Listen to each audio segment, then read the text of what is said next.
Hello, today is Tuesday, July 24th, 2018. I'm Joe Schmidt with TC2, and this is Staying Connected.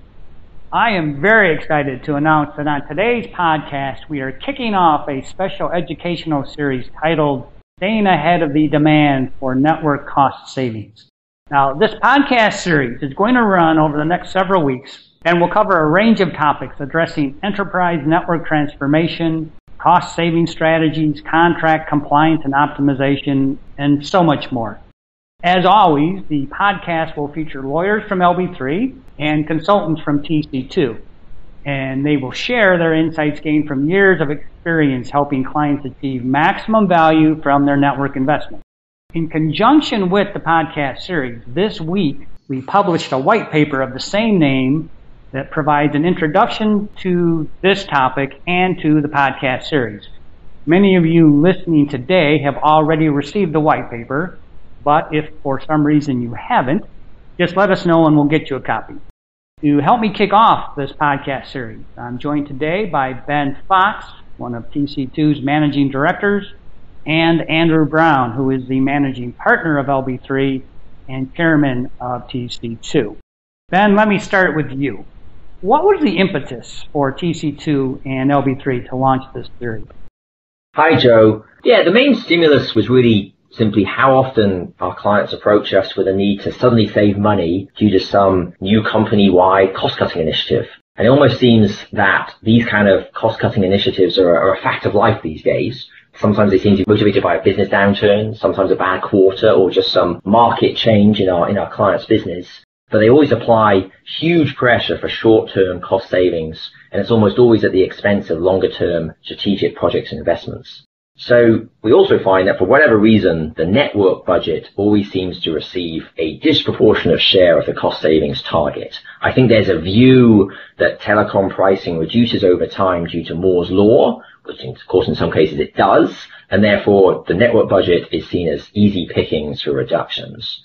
But of course, it's not really that easy. If you want to get significant reductions, then you need competitive pressure. For example, you need to run a competitive procurement, or you need to implement new, more cost-effective technologies.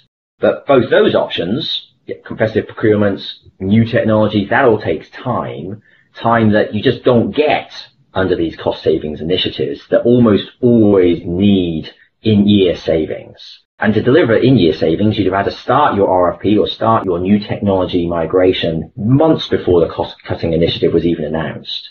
And it was in one of these discussions with a client where it kind of almost became a joke that you need to be able to see into the future so you can start your procurement or start looking at new technologies ready for that cost reduction initiative that you don't even know about yet. But then after that conversation, I started kind of thinking, not really acceptable to just wait until somebody demands cost savings before you actually start to think about cost savings. In reality, we should constantly be thinking about reducing costs, constantly focusing on driving continuous cost improvement. And companies that have that mindset, that constant focus on driving continuous cost improvements, they're the ones that are ready when the cost reduction initiative arrives, and they respond with multiple initiatives already in flight and already on track to deliver those in-year savings that are being demanded. And we definitely see that of our clients. At one end of the spectrum, we see the companies that merely react to cost reduction demands. And then at the other end, we see the companies that already have that constant portfolio of cost reduction activities in flight. Because they're the ones that know either they're going to be asked to reduce costs, the budget will get cut because it does year over year. Or even if not, they want to reduce their costs so they can generate funds to reinvest back into their network infrastructure. So I suppose, long story short, we want to cover a whole range of strategies and best practices in the Staying Connected series for driving continuous cost improvements. All right, thanks, Ben. I think it's important to emphasize that point that you made, that saving on network costs, it's a mindset that it really does require constant focus. To be successful, an enterprise really can't just think about a single cost savings event to squeeze out some savings. Okay, Andrew, over the coming weeks, what are the different areas that we'll be covering in the Staying Connected series? Hey, Joe. Yeah, so as you mentioned earlier, we've scheduled a number of complementary podcasts to address the basic challenge that Ben just described, how do enterprises stay ahead of the demand for network cost savings in today's markets? Most of our clients and listeners already know that pricing for network infrastructure services and products is constantly changing. So keeping pricing and contracts in line with the market, it doesn't just happen, nor does it result from bringing an expert for 2 weeks to fix a problem. It's like you said, this is a mindset. So success in this area does require some degree of commitment to a repeated process of sourcing activities and continuous negotiations. But that's just the general point. So we're going to cover some very specific topics that explain how to get there. And what we're going to cover in the coming weeks include, first, what are the latest network infrastructure pricing trends? What are the services seeing price stagnation? And where are the cost savings to be found in other services? And where can you really squeeze out more money in your network spend? This is information that you have to have, and you have to know if you really want to know what a good deal looks like, and more importantly, whether you have one or whether you've negotiated one. We're also going to discuss the importance of competitively sourcing your network infrastructure services. It's almost always the case that a competitively sourced deal will yield the best results. I think everybody knows that we've been preaching that and frankly executing on it for many years. But we don't just live in this theoretical world where everything gets competitively sourced. We get that in the real world there are times when enterprises just can't do a full competitive sourcing, whether it's because of lack of time or money or resources, whatever. We deal with that situation a lot too. So we also have a podcast plan that will walk enterprises through that exact situation, laying out how to gain advantage over your vendors when you have no choice but to engage in sole source negotiation. And then later in the series, we'll share some of the best in class business terms you need in your agreements to keep ahead of the pricing curve. But wait, there's more.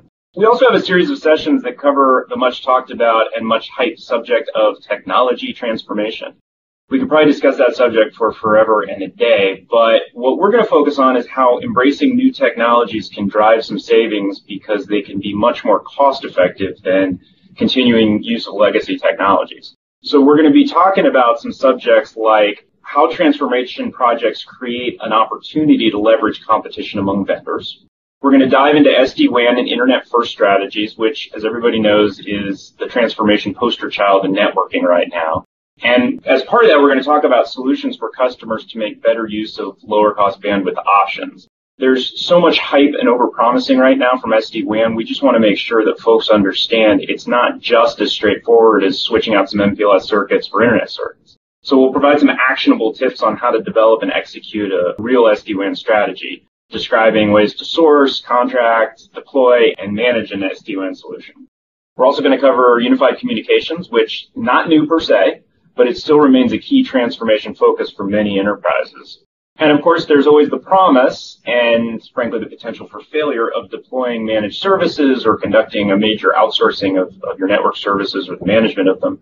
Enterprises often look to third parties to deliver transformation benefits more quickly and more efficiently than they think they can do it themselves. But those tend to be pretty complex relationships and complicated deals. So we'll look at how enterprises can leverage an evolving marketplace where, frankly, a range of smaller and nimbler service providers who specialize in individual technologies and services are winning growing market share from what are traditional carriers and systems integrators who still figure pretty prominently in the space. We're also going to spend some time on some of the housekeeping aspects that are necessary for driving this continuous cost improvement. So in particular, infrastructure optimization and contract compliance. Infrastructure optimization, that is keeping your network infrastructure and your services optimized, can be viewed as unglamorous and sometimes rather mundane work, but it's highly lucrative and thus it's really crucial for seeing continuous cost improvement. Whether it's simply activities such as terminating unused services, cleaning up your legacy services that are lingering in your network from the last technology change, or making sure that services have actually been purchased under the correct contract from the right vendor and using the optimal pricing option. Network infrastructure, because it undergoes almost constant change, really optimization is a never-ending cycle that you have to keep a constant focus on. And then contract compliance, or assuring your vendor's delivery of your negotiated contract benefits.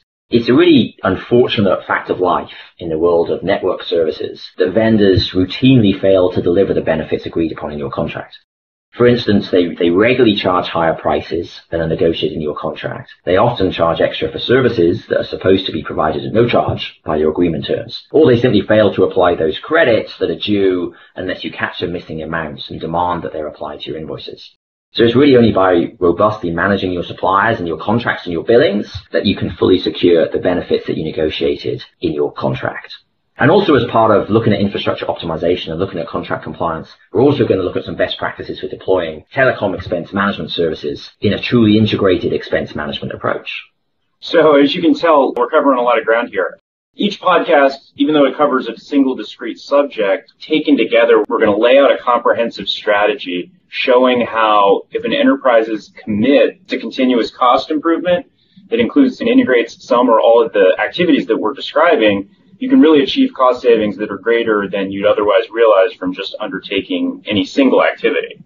We've learned from experience in working with some of the most successful enterprises that repeated execution of continual cost reduction initiatives really is the only way to stay ahead of the demand for network cost savings. All right, great stuff. Thank you, Andrew. Thank you, Ben. And thank you to the listening audience. As you just heard from Ben and Andrew, this will be an informative and hugely beneficial podcast series that you are not going to want to miss. Our experts from TC2 and LB3 will be diving in and providing more detail on the topic that we just covered today and so much more. So please keep a lookout for messages from us that will provide links to the latest podcasts, or you can simply go to our website. And finally, if you'd like to learn more about best practices for ICT procurements beyond what we cover on the podcast, or if you'd like to discuss other ICT needs with Ben, Andrew, me, or any of our colleagues at LB3 and TC2, please give us a call or shoot us an email. And as always, you can stay current by checking out our websites or follow us on LinkedIn.